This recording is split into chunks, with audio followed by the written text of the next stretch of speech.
Hello, Lab Under the Stairs. Today we're going to talk about the moving moving machines project. We're going to talk about the gear trains, and we are going to do some rotational joints. We are going to do some motion links, and hopefully get some gear trains that actually function. So how we do this is actually really simple. We're going to start on the website, and I'm actually just going to take you to the assignment quickly, which should be under the CAD Refresher Intermediate Moving Machines project. And stage 2 here, or sorry, the competent level is a 2-stage gear train. The reason I'm sending you here is that it sends you from here to the robot CAD library. It also talks about gear ratios, which is an important part of what we're going to be doing here. So when we go to the CAD library, we end up finding ourselves with a bunch of options. We want to go to FTC, First Tech Challenge Parts, and we want to go to Tetrix. There's gears in all of these kits, but I like the Tetrix ones the most. They make the most sense to me. And I'm just going to float down until I find the ones that are the, I think we're going to do 80 and 40 tooth gears here, and when we find them, they are axles. Axles, motor mounts, axle. There we go. There's the 120 tooth, there's the 80 tooth, there's also 40 tooth in here. Now, I've already downloaded these, so I'm just going to go straight into Fusion, and I have to go get my Fusion window up and running. Here we go. I've already got these files on my computer. I actually have a rather extensive CAD folder, CAD library folder that has a whole bunch of stuff on it. And as soon as Fusion gets itself up here, we'll get this all up and started. In the meantime, what we're going to try to do here is we're going to try to build a base plate with a couple of gears on it. And it might actually turn into a gear train. I'm thinking we're going to do 4 gears at the end. And we're going to try to build here a 4:1 gear ratio. Now, of course, your assignment is a 16:1 gear ratio. You're going to have to do, if I do one stage or one linkage with these gears, excuse me, and I get a 4:1, actually, I'll have to do 2 linkages to get 4:1. But each linkage in this case is going to be a 2:1 gear ratio, and they multiply. So 2 2:1s together will be a 4:1. Another stage will make it 8:1. Another stage will make it 16:1. So now, what we want to do is we want to make sure that we're in an actual folder here and that we've organized our folders effectively, because nothing sucks more than having a whole pile of parts just laying out there.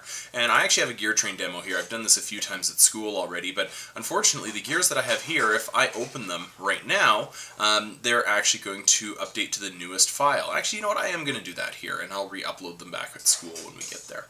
We're going to go File, New. Actually, I have a new file. I'm going to save it as Gear Train Demo from Home.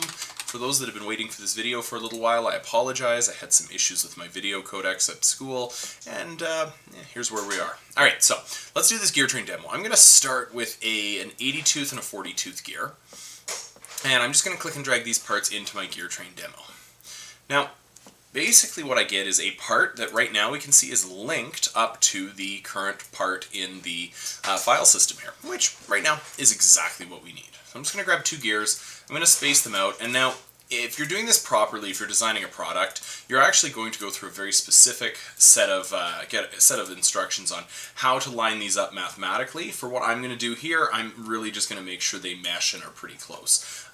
Again, the nature of this class and this just being a competent level project, I'm not expecting that level of detail from everyone. So we're going to make those so they just mesh and they're in a good spot. Now, the next thing that we need once we have a couple of gears is we need something for them to rotate around, because if they're rotating in space, it doesn't really help anybody. So we're going to create a base plate.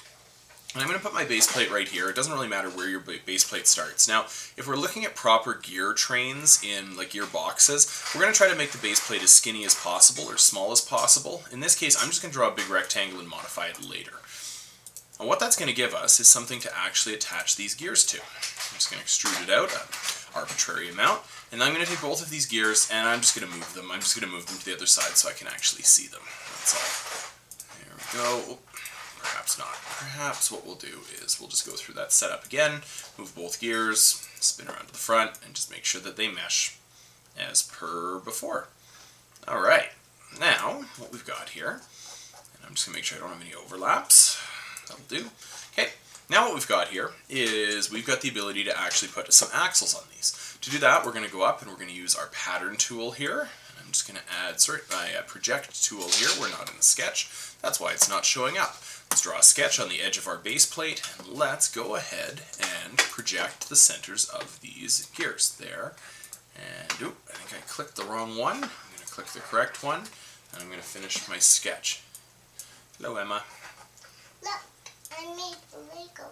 This is me as a shop, and this is you as a shop. Good for you, Emma. Okay, go play with your Lego. Okay. Alright, we're going to extrude these two pieces out. I'm just going to pick an arbitrary amount. Again, in reality, if you're building this for, let's say, a robotics project proper, these are going to be actual axles that you're going to have a set size for, and you're going to have to actually put them together. Now, I'm just going to, because I believe that I should have something to set these against so that they are the same or the correct size, I'm just going to create a, let's use a 25 millimeter circle here. Again, for this project, units, not that important. A lot of the standardization pieces, not that important. Specifically, what I'm looking for you to do is to understand the idea behind a motion link and to understand the ability, or understand the how a rotational joint works and a gear ratio. Good. Now, what we've got is a base plate with a couple of gears. That's awesome. That's exactly what we need. I can actually pull these out of here now because the next step is going to be to join them onto those base plates. Those extra circles or the extra cylinders I drew here are just to give it some spacing. They're not really that important for this, but they make me happy, so there's something to that. I'm going to click the inside of the circle here, the inside of the circle here, and I'm going to make these a rotational joint. Easy as that. Same thing on the other ones. I'm going to make this here and this here. I'm going to make that a rotational joint. And I just realized that I have a bit of an issue here. I've got a base plate that right now is a body. I actually want to turn that into a component because as a component I can ground it. Now it can't move. And what that's going to allow me to do is actually move these gears in relation to that base plate. Now, I got two gears that move. I can see that. I can see a rotational or revolute joint here. I can see a revolute joint here. I can see two gears. Now the thing I want to do is I want to make sure they turn correctly against each other, meaning they are motion linked. Now your motion link button is probably down here. I believe I've pinned mine up to my toolbar, which I highly recommend doing. I'm going to click that motion link button and I'm going to click each of the icons for these revolute joints. And what you see now is that those gears are going to turn against each other.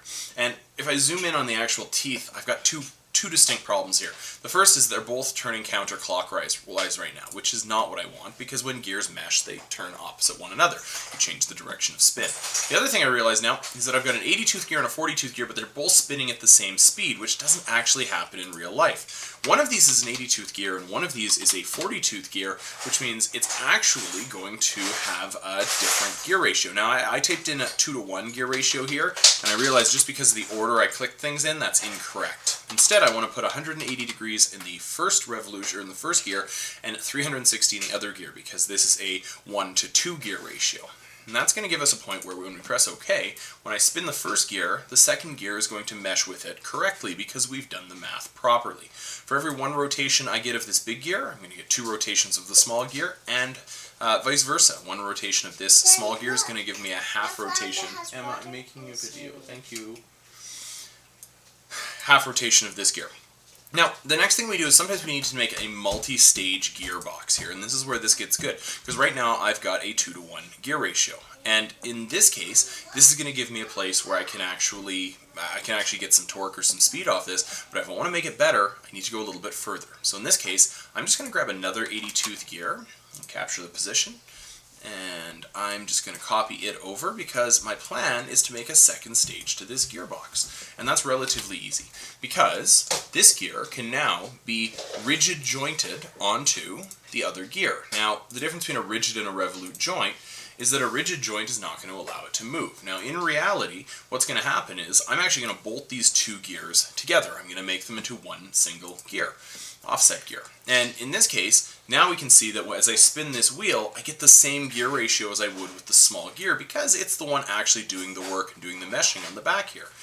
Now, if I spin this gear, I obviously get a second gear that travels twice as fast as the first gear, which is exactly what I'm looking for here. Because I probably want to throw one more small gear on here. I'm just going to click and drag a brand new one into this space and do what I did before to make sure that it aligns more or less where I want it to right now. There we go.